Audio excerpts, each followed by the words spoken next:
Hi everybody, my name is Caroline Leon. This is my home and I wanted to welcome you to my mountaineering channel. If you're anything like me, I started climbing mountains because I absolutely loved the challenge and I loved to be in nature.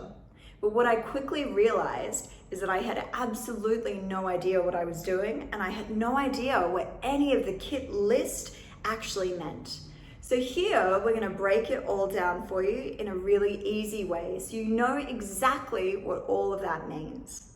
So one thing that I quickly discovered is the higher in altitude you go, the more expensive the gear gets. And it can sometimes be so complicated and so hard to understand that you have no idea what is what and which part you need to take on what mountain. So here I'm going to break it down for you. I hope you enjoy. Hi everyone. So here are some of our shoe options for Kilimanjaro, and we're going to go through each of these to show you the similarities, the differences, and what each of them are for. Okay, so today we're going to have a look at some shoes here. So as you can see, I'm scrolling through, and these are some of the shoes that are options for all of you for Kilimanjaro. And you can see here that they're all really similar, especially those last three. And here I've got two shoes that are a little bit different.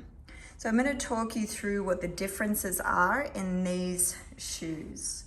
This first shoe here is an insulated bootie. And then I have a low terrain trekking shoe. And now I have a high ankle trekking shoe.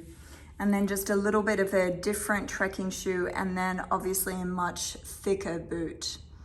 So here are some of the options that you may have when picking your shoes for Kilimanjaro, and we're going to talk about each of these and what they're good for and why you may choose it or why you may not. Now this first shoe here is an insulated down bootie, and the brand of this is called 40 Below.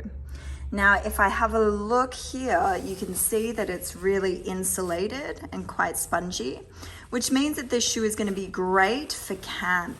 And it's really versatile because you can actually take it for any mountain because it's really, really well insulated. So buying one of these is going to set you back between $50 to $100, but you're going to have this for life and you can use it on so many different mountains because, as the name implies, it's there for 40 below. So if you look at the very, very bottom of this shoe, it means that you can take off your boots at camp and you can walk around camp with this without ruining the down. Okay, it obviously has little ties so you can tighten it, and then you can tighten it at the ankle as well so that you don't allow any wind to come through. So this is a camp bootie, and I would really recommend this shoe for camp when you're on Kilimanjaro. So now I've got some trekking shoes here, and I've got 1, 2, 3, 4 different types of trekking shoes, and we'll discuss which one of them might be the best shoe to take with you on Kilimanjaro. So if we have a look here, this is our first trekking shoe, and this is called the Vivo Bear foot trekking shoe. Now I'm just going to grab a hold of this shoe and I want you to have a look at the fabric here.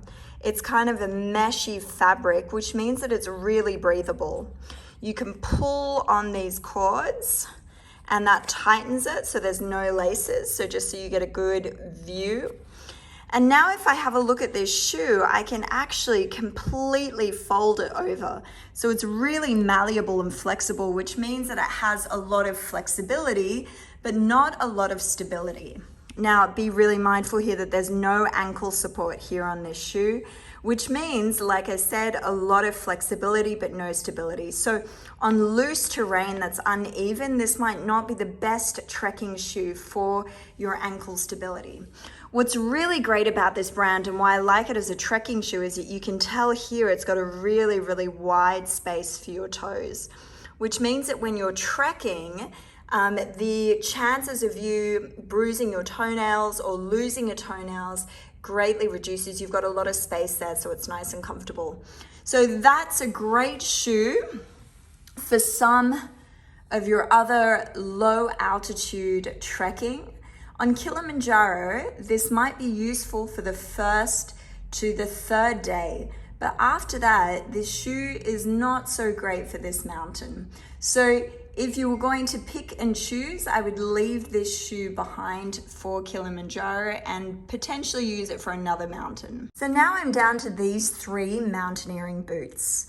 And at first glance, they look really similar, but they're actually quite different. So these are mine. You can tell that they're really, really worn, and I've used all of them quite a lot. And we're just going to go through some of the differences and what the best option might be for a mountain like Kilimanjaro. So if I have a look at the toe space here, you can tell that this has a very, very wide toe, which means that it diminishes the possibility of developing blisters around your toes and potentially bruising your toenails. Now, if I compare it to the North Face boot, you can see that this is a lot narrower, yeah? So your toes might be safer and nicer with this boot and maybe not so comfortable with this boot. So this brand is one of my favorite barefoot brands, and this is Vivo Barefoot, and they do a trekking shoe. Now you can see here that this here is the ankle support, which means that this shoe is going to give me a lot more stability than the first shoe that I showed you, that low ankle boot. So a lot more stability. Now what's nice about this shoe is that even if I move it, it's still quite flexible and malleable. So this shoe has stability and flexibility, and it has that really nice wide toe. Okay, so that's the option that we have here with this trekking shoe. So now if I move on to the North Face shoe, you can see again, it's a little bit of a narrower toe. You can see mine are really, really worn. Again, it has that ankle support here, which means that it has stability and it has flexibility.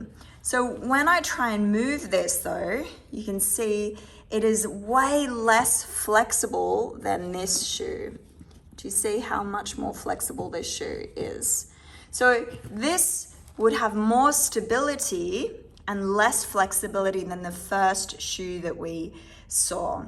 So on a mountain like Kilimanjaro, particularly because there's a lot of loose screed towards the summit, this might be a slightly more stable shoe to take with you on the mountain. But what I want to bring your attention to is if you have a look at the material here, you can see that the material is breathable, which means that a lot of the wind might get through this shoe.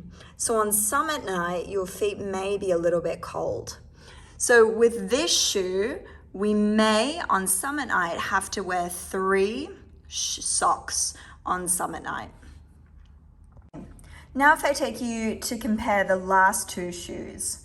So normally when you go into any store, they might recommend you one of these 2 shoes for Kilimanjaro. And I get asked a lot, what is the difference and which one should I buy? So there are pros and cons to this. So this one has more flexibility and less stability. And if I have a look at this shoe, I can see that it's a very, very narrow tip here. It's also got a cap, and this is treated leather. Now, if I try and move the heel of this shoe, I can see that it doesn't move at all, which means that it's very stable, yeah, but not very flexible. And because of the material, right, and you can see the thickness and the insulation on the inside, this shoe is going to be way more stable, less flexible, less breathable, which means on summit night, this shoe is probably the better shoe because I'll be a lot warmer. However, on all of the other days on Kilimanjaro, this might be the better shoe, and I'll explain to you why. It's more breathable, more flexible, and will allow you to walk without so much weight. So if I feel this shoe, it's got quite a lot of weight to it, whereas this shoe is very nice and light.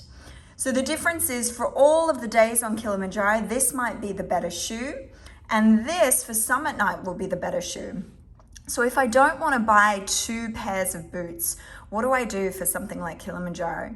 You want to find a balance between both of these. You want to find a shoe that is flexible and yet stable, that is breathable and yet very warm. So when picking a shoe, you're going to try and look for a combination of these two shoes. Remember, breathability, flexibility, but then you also want warmth, yeah? And something that is going to protect your ankle.